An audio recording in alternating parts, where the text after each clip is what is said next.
19h45, la barrière info soir, monsieur, dames, bonsoir et bienvenue à cette nouvelle session d'information du lundi 26 septembre 2022. Depuis le samedi 24 septembre dernier, à l'occasion de la 77e session des Nations Unies, le discours du Premier ministre malien par intérim a fait couler beaucoup d'encre et de salive chez les citoyens d'Afrique.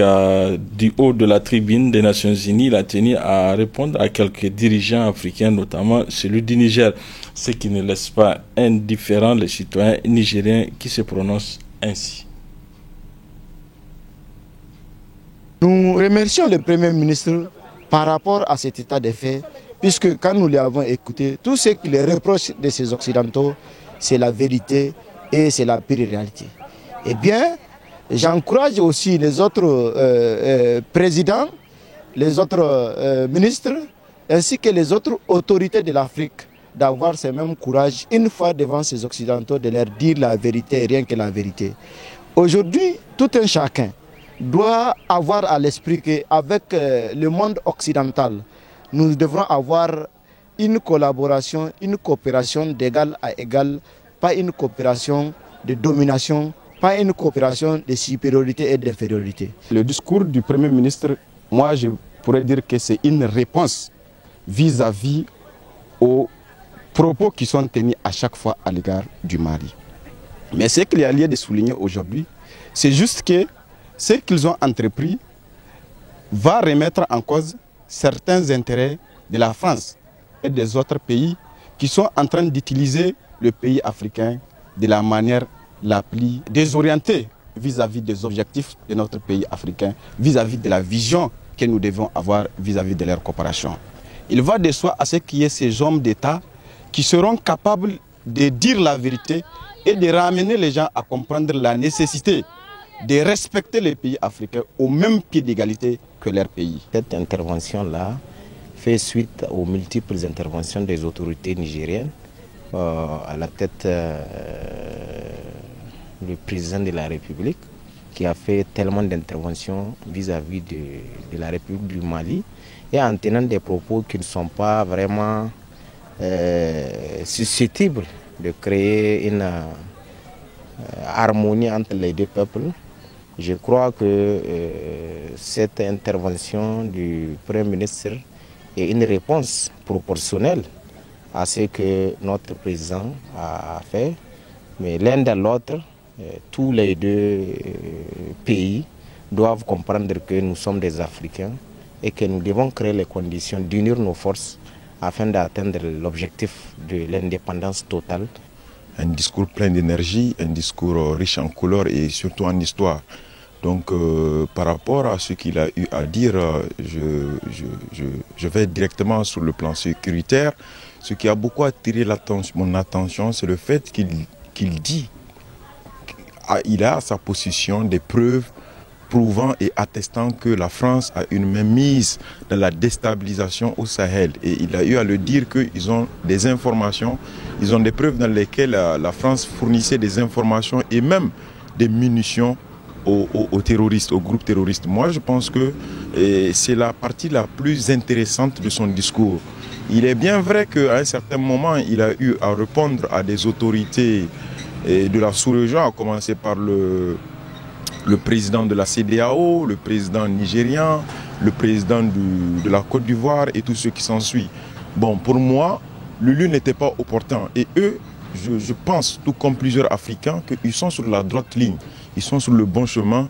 Ils n'avaient pas à s'attarder à répondre à des personnes qui sont des représentants locaux. Parce que tout simplement, il faut se rappeler que nous avons été les premiers, si je dois m'incliner et je dois m'y mettre dans ce lot, le Niger, ou bien le chef de l'État de la République du Niger et son ministre des Affaires étrangères étaient les premiers à jeter des discrédits sur les autorités de la transition malienne.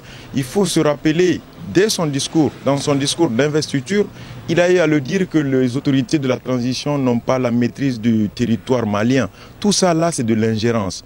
Mieux, le ministre des Affaires étrangères nigérien a eu à dire que c'est des patriotes fédératés. C'est des gens, c'est des militaires qui ont échoué sur le terrain militaire. Aujourd'hui, ils s'accaparent du pouvoir politique et tout ce qui s'ensuit.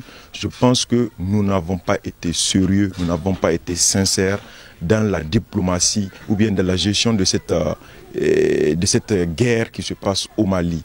Nous étions les premiers à les insulter. Aujourd'hui, ils ont rendu la main, ils ont rendu la mèche. C'est à nous de voir comment, à l'avenir, essayer d'éviter tout ce qui peut nous porter atteinte.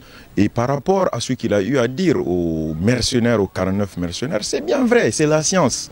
On ne peut pas armer des personnes ayant sur leur identité des professions comme peintre, comme soudeur et tout ce qui s'ensuit. Alors même que là, on peut trouver un terrain d'entente, mais ne pas aller à des injures, les qualifier de délinquants, des coupeurs de route, des militaires qui ont failli et tout ce qui s'ensuit. Mais la partie la plus intéressante, moi je pense que c'est la partie sécuritaire. Actuellement, le Niger, le Mali, le Burkina et un peu le Bénin sont menacés par les groupes terroristes. Le Mali dit avoir la preuve que la France est en train de fournir des informations et des munitions aux groupes terroristes. Ensemble, essayons d'analyser ces preuves-là pour voir si réellement c'est vrai. Au cas où c'est vrai, là nous saurons comment nous en prendre à ce partenaire qui, le jour est avec nous, la nuit il est avec nos adversaires ou nos ennemis. L'affaire du syndicat des agents des impôts continue à défrayer l'actualité. En effet, depuis le congrès de Tawa, un deuxième syndicat a vu le jour. Un syndicat qui ne fait pas l'unanimité dans le secteur. C'est pourquoi le syndicat national des agents des impôts SNAI a attaqué ce nouveau syndicat en justice. En attendant le verdict, le SNAI prépare son congrès en fin du mois de septembre en Niamey. Précision avec le secrétaire général du SNAI, Moussa Oumarou. Je voudrais rappeler que ce qui fait le syndicat national des agents des impôts, c'est les militants. Aujourd'hui, je suis fier que 98% des militants du SNAI sont avec nous. Donc aujourd'hui, ils n'ont personne derrière eux. La deuxième chose que je voudrais dire, c'est qu'au niveau de Niamey, pourquoi toute cette agitation? C'est parce que tout simplement nous allons tenir notre congrès le 30 septembre. Et c'est en ce moment-là qu'ils verront la grande base. En tout cas, on ne se rappelle pas d'une quelconque assemblée générale qu'ils ont tenue depuis en tout cas 2 mois et demi qu'ils ont été mis en place. Ils ne peuvent pas parce qu'ils n'ont pas la base. Quand tu n'as pas de base, tu ne peux pas tenir une assemblée générale pour te présenter. Aujourd'hui, beaucoup, en tout cas 90% des agents des impôts ne connaissent pas qui est le SJ, qui est leur SJ. Donc pour moi, c'est une fierté. La deuxième chose que je voudrais dire, c'est que au niveau de toutes ces agitations, comme vous comprenez, c'est ma propre personne qui est visée. Ma personne, je ne suis rien du tout. Mais au niveau de la CDTN, je suis quelque chose. Ils ont rappelé que la CDTN a été médiatrice, que la DGI même a été médiatrice. Tout ça, c'est des fausses médiations. Parce que nous, quand nous sommes sortis du congrès de Tawa, nous avons demandé à ce qu'on fasse une assemblée générale. Et on a fait l'assemblée générale. Et on a vu l'engouement autour de cette assemblée générale. Ça veut dire que nous avons les militants derrière nous. Ça, c'est la deuxième chose. La troisième chose, c'est qu'aujourd'hui, la CDTN, c'est bon débarras. Parce qu'aujourd'hui, le SG du SNAI, Moussa Oumarou, n'est plus avec eux. Donc, ils ont le champ libre de faire tout ce qu'ils veulent. Ce que les uns et les autres doivent se dire, que l'affaire qui est pendante devant les tribunaux, on ne doit poser aucun acte.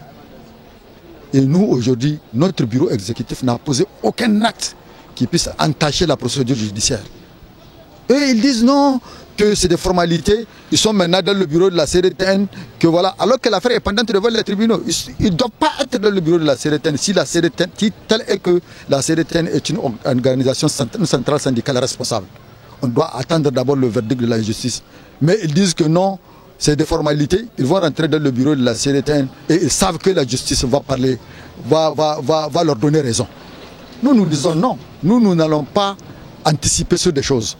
Mais nous allons rester sereins et attendre le verdict de la justice. Et je sais que la justice va lire le droit par rapport à la convocation du congrès, de leur congrès. L'article 12 dit que c'est le BEN qui convoque le congrès à la demande de 3/4 des membres des sections, donc des différentes sections. Quand on est sorti du congrès de Tawa, la moindre des choses, c'est de retourner vers leur base et dire voilà ce qui s'est passé au congrès de Tawa Et voilà quelle disposition prendre. Maintenant, ils nous demandent, les 3/4 peuvent nous demander la convocation d'un congrès dans un délai d'1 mois. Si dans un délai d'1 mois, nous ne convoquons pas le congrès, ils le convoquent eux-mêmes. Mais ils ne peuvent pas convoquer un congrès sans pour autant nous demander de convoquer le congrès. La base est là, attendre le verdict de la justice d'abord et le congrès, notre congrès du 30 septembre. Ils doivent venir apprendre d'abord. Mais quand tu n'apprends pas et que tu dis non, tu vas être maître toi-même, c'est pas possible. Même nous, c'est pas du jour au lendemain qu'on est devenus des vrais syndicalistes. Non. Aujourd'hui, leur problème, ils ne savent même pas c'est quoi le syndicalisme. Le SNAI va demeurer un syndicat responsable tant que nous sommes vivants. Même si nous sommes partis à la retraite, l'histoire retiendra que nous avons bataillé pour le SNAI, pour le bonheur du SNAI, pour le bonheur des militants du SNAI. Je demande la mobilisation et de se tranquilliser. La mobilisation d'abord autour de notre congrès et deuxièmement de se tranquilliser pour le verdict de la justice. Je suis sûr que le juge va lire le droit. L'hôtel Alia de Niamey a servi de cadre ce matin pour la 3e rencontre du COPIL Niger. L'objectif étant de réfléchir sur l'exécution de la première phase du projet COPRA Niger. Le COPRA est un projet mis en œuvre au profit de plusieurs communes du Niger. Boubacar Ibrahim, Cheboudisso. Il s'agit à travers la présente assise et dite 3e rencontre du COPIL Niger des statuts sur les tenants et aboutissants de la mise en œuvre de la 3e phase du projet coopéré pour réussir l'avenir au Niger COPRA en vue d'une perspective d'envisager une 2e phase. Faisant part de son estime, le premier responsable de l'entité qui accueille cette 3e rencontre n'a pas manqué de préciser ce que le COPRA tout en déterminant ses différents axes stratégiques. La cérémonie qui nous réunit ici revêt une importance capitale, en ce sens qu'elle nous permet de faire le bilan des activités réalisées par le COPRA, le projet coopéré pour mieux réussir l'avenir au Niger, dans nos différentes communes, mais aussi lancer les jalons de la 2e phase de ce projet, puisque la première s'achève très bientôt. Le projet COPRA Niger est un programme de coopération internationale mutualisé et multi-acteurs entre plusieurs collectivités territoriales et associations du Niger et de la Bourgogne-Franche-Comté. Sa finalité est de favoriser un développement durable des territoires du Niger, engagé entre la coopération, en coopération avec une région de la France dont j'ai cité tantôt le nom. Pour atteindre cette finalité, le projet COPRA s'est fixé 2 objectifs spécifiques qui se traduisent de façon opérationnelle par la mise en œuvre de 2 axes stratégiques, dont le premier est l'accès à l'éducation et à la formation professionnelle. Le deuxième est l'accès à l'eau et à l'assainissement. Rappelant que ces différents axes cadrent parfaitement avec le programme des plus hautes autorités du pays, le maire a poursuivi en retraçant les profits du projet pour sa commune.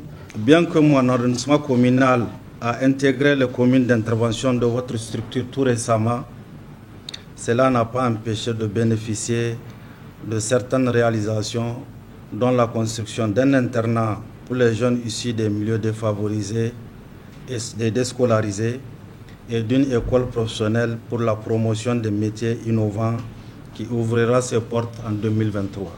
Autre intervention, celle de la coordinatrice du projet qui, donnant plus de détails, a axé son intervention sur les objectifs du projet, ses axes et zones d'intervention, mais aussi sur la durée du projet. Notons enfin que partie pour durer 2 jours, la 2e journée de la rencontre sera étendue aux autres membres du projet se trouvant à l'extérieur par visioconférence. Du sport dans cette édition avec le début cet après-midi d'une session de formation destinée aux arbitres féminins du football nigérien. C'est une formation organisée par la commission centrale des arbitres de la FENIFOOT. Les objectifs de la dite session dans ce résumé de Ibrahim Tikire et Alidou Brema. L'arbitrage féminin nigérien se recycle à travers des initiatives de la Commission centrale des arbitres de la FENIFOOT avec l'appui de la CAF et de la FIFA. C'est dans cet esprit que se tient la présente formation qui a débuté ce lundi 26 septembre 2022. Après les stages des jeunes talents, des instructeurs, les stages de l'élite, nous voilà encore réunis ce soir pour un cours MA à l'intention des arbitres des dames du Niger. Ce qu'il faut mettre à l'actif de la Commission centrale des arbitres du Niger Et aussi, il faut saluer au passage la Fédération nigérienne de football qui n'a ménagé aucun effort pour que ces cours se tiennent.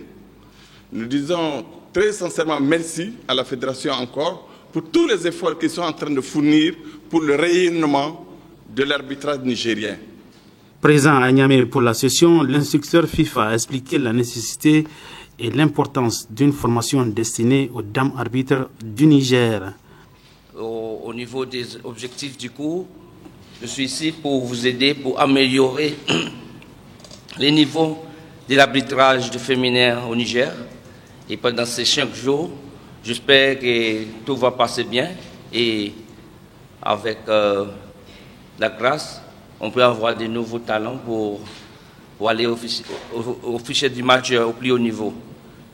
Encore, je demande beaucoup de votre support pendant les 5 jours et espérons que tout va marcher très bien. Au nom du comité exécutif de la Fédération nigérienne de football, le président de la CCA a formulé ses attentes à l'endroit des participantes. Aujourd'hui, à notre 6e cours, donc 4 cours de la FIFA et 2 cours, en tout cas directement sous les auspices de la Fédération nigérienne de football. Il s'agissait, en tout cas pour les dames, leur 2e cours, parce qu'on a eu un cours national en début de mois d'août plutôt. Et aujourd'hui, nous nous retrouvons à ce stage pour les arbitres dames. Et je dois le rappeler aussi que nous sommes, en tout cas, à la première fois que nous organisons un stage destiné uniquement aux arbitres féminins. Ceci démontre en tout cas de la volonté de la Fédération nigérienne de football de donner un pouce, un coup de poing, en tout cas dans le bon sens, pour activer les dames, pour activer en tout cas les jeunes arbitres féminins qui veulent en tout cas faire carrière dans le domaine du football. Et je me réjouis en tout cas de constater aujourd'hui, et malgré la pesanteur sociale qui tourne autour de, en tout cas, de la préparation de ces jeunes dames, que nous retrouvons aujourd'hui avec 20 filles, en tout cas qui ont décidé d'embrasser carrière dans l'arbitrage. La Fédération nigérienne de football, en tout cas, ne ménagera aucun effort pour que l'arbitrage féminin, en tout cas, puisse avoir un éclos au niveau africain et international. Sur ce, je déclare ouvert le stage MA destiné aux arbitres dames de la Fédération nigérienne de football. Je vous remercie. On fait une photo de famille. On fait une photo de famille. Pendant 5 jours, les participantes vont parfaire leur connaissance sur les règles de l'arbitrage. Voilà, messieurs, dames, c'est tout pour ces 19h45 de la télévision Labari. Merci à vous de l'avoir suivi. Au revoir.